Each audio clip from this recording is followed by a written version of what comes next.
Bonjour la famille, bonjour tout le monde, comment vous allez? Bien, j'espère. Nous sommes aujourd'hui 22 janvier 2026. Quelque chose m'est arrivé le 20 janvier, il faut que je vous explique. Et là, je prends tous les Birsé à témoin. Et en même temps, je dis à tous les Birsé de Burkina Faso, du Mali et du Niger et ceux qui sont ailleurs, qui combattent pour l'AUS, d'être vigilants, d'être très vigilants et de faire très attention. Et je prends aussi la population de Burkina Faso, du Mali et du Niger à témoin.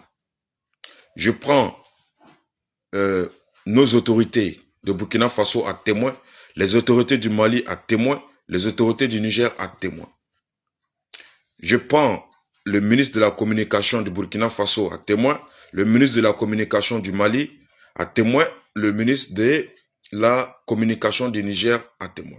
Et je prends nos différents chefs d'État à témoin.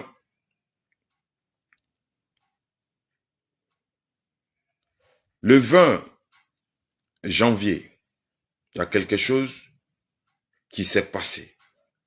Mais tout tourne en rond dans ma tête. Je n'ai pas voulu en parler. Mais il faut que je parle.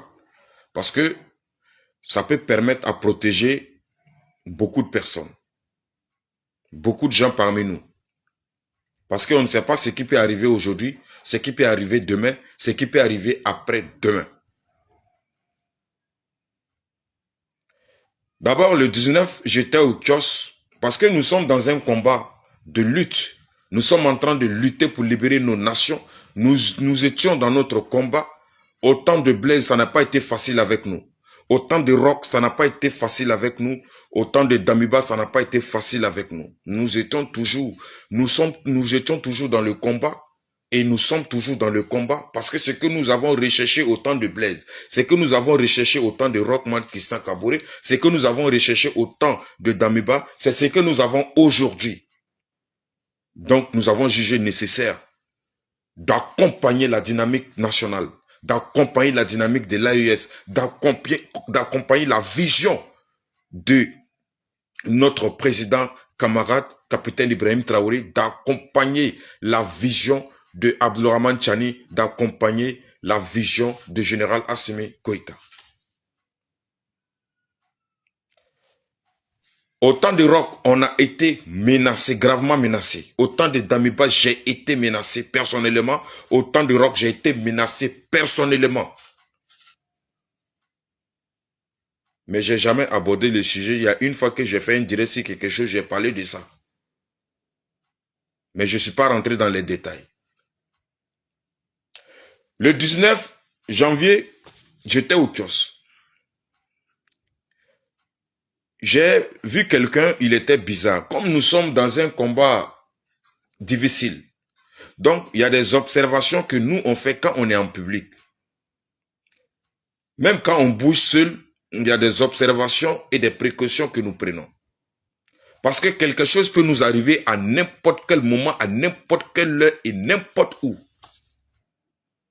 Pourquoi? Parce que nous défendons honnêtement et dignement notre nation. J'ai vu quelqu'un qui avait porté un t-shirt polo rayure de vert et de noir et de bleu. Il était arrêté à l'angle sous un hangar qui est à côté. Je l'ai vu, la façon dont il regarde, je l'ai trouvé bizarre. Donc je l'ai regardé. Il m'a fixé, je l'ai fixé. Et il a commencé à sourire. Moi, je n'ai rien compris. J'ai dit peut-être que c'est pas moi, il observe, mais il me regardait. J'ai dit, mais peut-être il a pensé dans sa tête. Après, je me suis tourné, j'ai regardé sa moto. J'ai voulu regarder les numéros de la plaque, mais j'ai regardé que la moto n'était pas immatriculée. Il n'y avait pas de plaque là-dessus. J'ai continué à l'observer et j'ai commencé à causer avec quelqu'un. Et après, j'ai regardé à sa direction, il n'était plus là. Ça, c'était le 19. Le 20, le lendemain, soir, je suis descendu du boulot à 21h. Et quand je suis descendu, je suis sorti de l'atelier. J'ai vu un RAV4 garé, l'ancien RAV4 4 portières, bleu. Mais comme c'était un peu sombre, un peu éloigné, j'ai regardé la plaque d'immatriculation j'ai pas vu le numéro, mais la plaque était là. Donc, il y a un véhicule qui venait derrière, donc j'ai vu, il y avait 2 personnes dedans, mais ils étaient assis devant, le chauffeur plus quelqu'un d'autre. J'ai démarré, je me suis arrêté chez mon boutiquier, j'ai payé ce qu'il faut payer, j'ai continué. Un peu devant, j'ai vu quelqu'un qui était à moto, il était seul. Mais il est arrêté, il a donné dos aux routes, il a donné dos à la voie, mais c'est comme s'il voulait me regarder, mais il ne veut pas que je sache qu'il me regarde. J'ai trouvé ça bizarre. Donc, j'ai pris mes précautions, j'ai démarré. J'ai continué et celui qui était à moto a démarré. Donc, je suis rentré à la station. Je n'avais pas besoin de carburant. Je suis rentré à la station pour prendre du carburant. Et il a traversé la route, allé se garer un peu devant, là où j'emprunte pour aller chez moi à la maison. Donc, quand j'ai vu ça, je suis sorti de la station, j'ai changé de direction. J'ai pris une autre direction et je suis rentré dans les 6 mètres, coulisses par coulisses, coulisses par coulisses. Je ne sais plus où il a passé. Alors, j'ai continué pour entrer dans un autre quartier.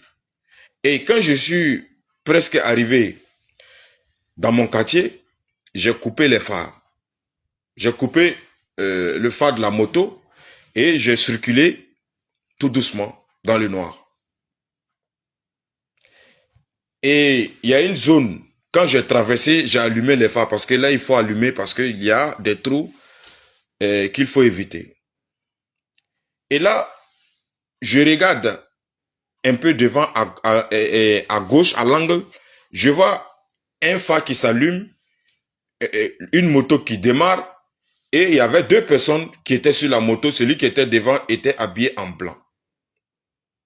Donc quand j'ai accéléré, ils ont suivi.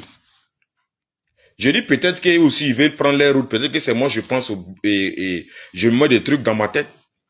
J'ai démarré. Où je devais tourner, j'ai laissé la route carrément, j'ai continué. Ils m'ont suivi, j'ai continué, je vois que j'ai tourné encore, ils me suivent. J'ai tourné encore, ils me suivent. Là, je me suis rassuré que c'est moi ils suivent. Donc, j'ai fait ce qu'il faut faire. Et là, je me suis mis en sécurité. Ils ont passé, tourné. Ils ont fait au moins 3 tours en train de tourner, en train de se poser la question, mais où il est rentré? Où est-ce qu'il est passé? C'est ce que je me dis. Parce que je me dis que ce n'était pas moi. Mais quand je me suis mis en sécurité, c'est là que j'ai vu, je me suis rassuré que c'est moi ils suivent. Là, je ne peux pas filmer. Je ne peux pas faire sortir mon téléphone, soit disant que je vais filmer. Ils ont tourné en boucle et ils ont disparu. Donc, je demande à tous les BIRC d'être vigilants. Je demande à tous les communicants de l'AIS d'être vigilants au Mali, au Burkina Faso et au Niger. Ça m'est arrivé au temps de Rock, en 2019, lorsqu'ils sont venus me menacer dans mon lieu de travail. Ils étaient 6, mais il y a un qui avait une machette. Je peux dire que la chance pour moi est que j'étais à la mosquée. Et quand je suis sorti, j'ai vu l'attroupement devant l'atelier. Les gens aussi, ils ont vu l'attroupement, ils sont venus. Il n'y a jamais eu ça chez moi.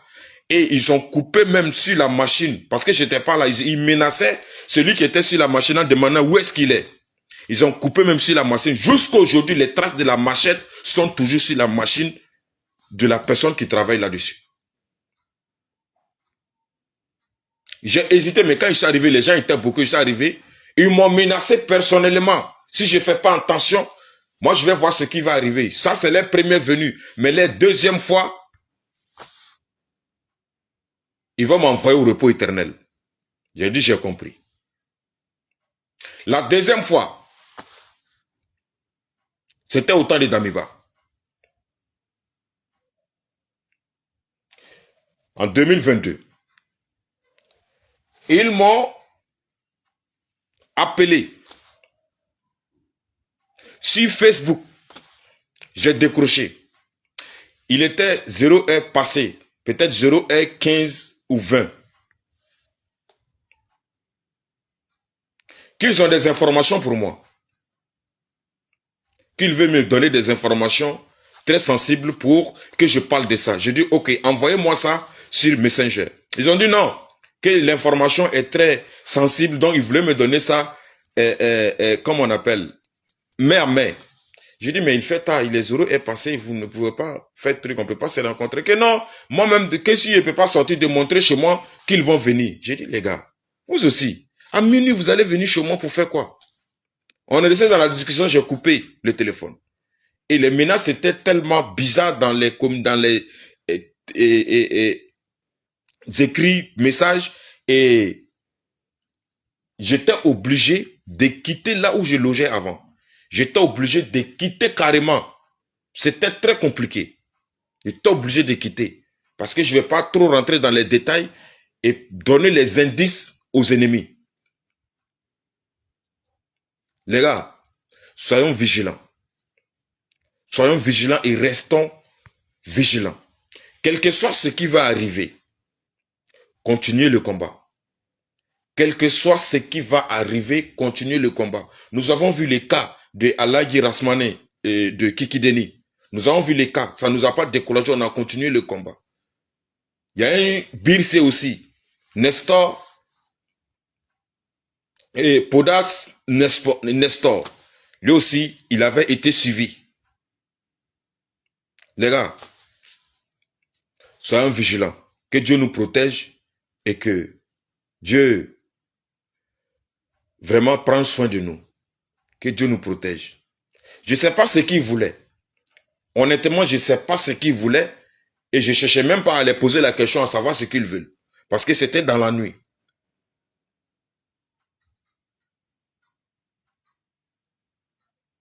Que Dieu nous protège.